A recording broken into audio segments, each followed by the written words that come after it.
The legend of Robert the Doll dates back to the early 1900s, when Robert Eugene Otto, who was later described as eccentric, was given a doll which his grandfather purchased while on a trip to Germany in 1904. The doll was dressed in a sailor suit that Eugene had often worn as a child, and named the doll after himself. Robert and Eugene quickly became attached to each other and formed a lifelong bond.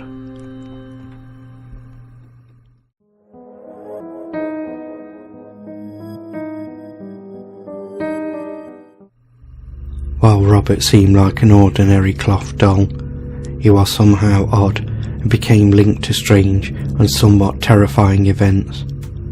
One night, when Eugene, who was only 10 years old at the time, awoke to find Robert sitting at the end of his bed staring at him, even though he had left him on a chair on the opposite side of his bedroom.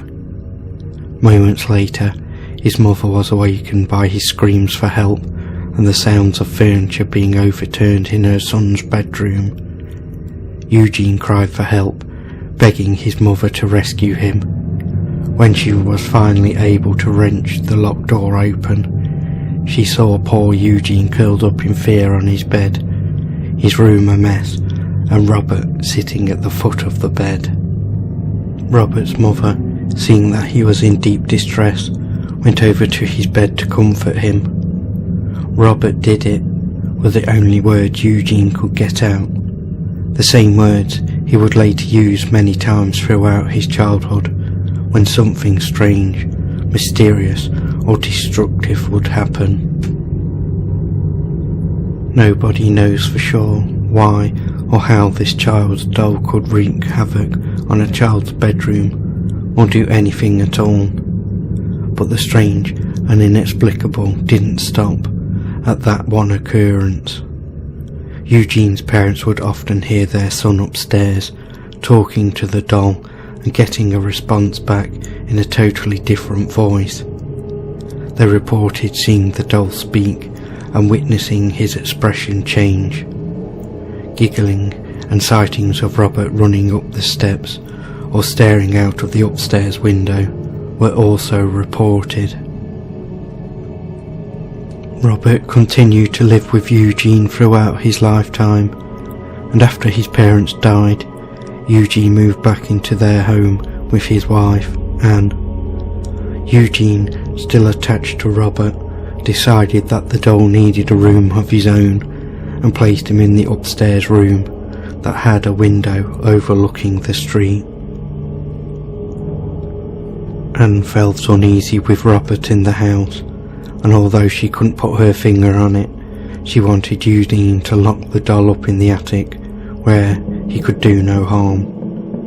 Eugene yielded to his wife's pleas, and as one could imagine, Robert the doll was not happy. Soon, visitors to the home heard footsteps in the attic, the sound of someone pacing back and forth, and devilish giggling. Neighbourhood children reported seeing Robert watching them from the window in the upstairs bedroom, and told accounts of the doll mocking them as they walked to school. When Eugene heard this, he immediately went to investigate, knowing that he had locked Robert in the attic and that there was no way he could be sitting by the window of the upstairs bedroom. But to his complete shock, when he opened the door to the bedroom, there was Robert, sitting in the rocking chair by the window. Eugene locked Robert back up in the attic several times, each time discovering him again sitting by the window in the same upstairs bedroom. Eugene died in 1974 when a new owner moved into the house on Eaton Street. Their 10-year-old daughter was delighted to find Robert the doll in the attic, but her delight soon ended when she claimed that Robert was alive and that the doll wanted to hurt her. She awoke often in the middle of the night, screaming in fear, and told her parents that Robert had moved about in the room. It wasn't long before Robert the doll was given away. Today, Robert the doll lives in the East Martello fort, where visitors from all over the world come to see him. Many believe that the origin of Robert's evil lies with a servant girl in Germany, who later sold the doll to Eugene's grandfather. This woman was supposedly mistreated by her bosses, and to punish them, it is believed that she cursed the doll with voodoo and black magic. This might explain the many mysterious and frightening experiences people have had with Robert the doll.